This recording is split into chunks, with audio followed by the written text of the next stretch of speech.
ಯತ್ನಾಳ್ ಅವರು. ಸನ್ಮಾನ್ಯ ಅಧ್ಯಕ್ಷರೇ, ಈಗ ಏನಮ್ಮ ಮಾಂತೇಶ್ ಕೌಜಲ್ಗಿ ಅವರು ಈ ಮಾಹಿತಿ ಹಕ್ಕು ಅನ್ನೋವಂಥದ್ದು ಕೆಲವೊಂದು ಜನರ ಒಂದು ದೊಡ್ಡ ಉದ್ಯೋಗ ಆಗಿಬಿಟ್ಟಿದೆ.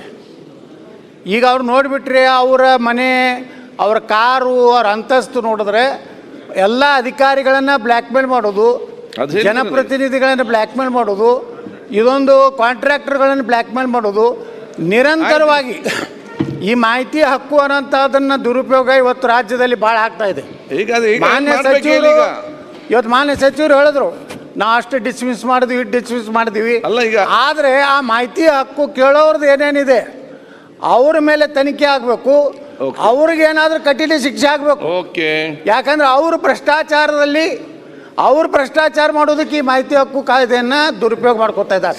ಅದಕ್ಕೆ ನಾನು ಸರ್ಕಾರಕ್ಕೆ ಆಗ್ರಹ ಮಾಡ್ತೀನಿ, ಅವ್ರ ಬಗ್ಗೆ ವಿಶೇಷ ಕಾಳಜಿ ಕನಿಕರ ಬೇಕಾಗಿಲ್ಲ. ಅವರು ಭ್ರಷ್ಟಾಚಾರದ ಪಿತಾಮಹ ಅವರು ಆಗ್ತಾ ಇದ್ದಾರೆ. ಅದಕ್ಕೆ ಅಧ್ಯಕ್ಷರೇ, ಅದರ ಮೇಲೂ ಒಂದು ವಿಜಿಲೆನ್ಸ್ ಇರಬೇಕು. ಆ ಮಾಹಿತಿ ಹಕ್ಕುದಾರ ಮೇಲೂ ಒಂದು ವಿಜಿಲೆನ್ಸ್ ಆಗಬೇಕು. ಅದು ಅವರ ಆಸ್ತಿ ಪಾಸ್ತಿನೂ ಸಹ ಇವತ್ತು ತನಿಖೆ ಆಗಬೇಕು.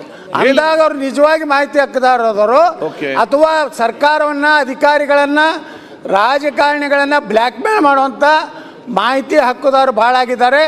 ಇದಕ್ಕೆ ಒಂದು ರೀತಿ ಕಂಟ್ರೋಲ್ ತರುವಂತ ಕಾನೂನನ್ನ ರಾಜ್ಯದಲ್ಲಿ ಜಾರಿ ಮಾಡಬೇಕು. ಮಾನ್ಯ ಸಭಾಧ್ಯಕ್ಷರೇ,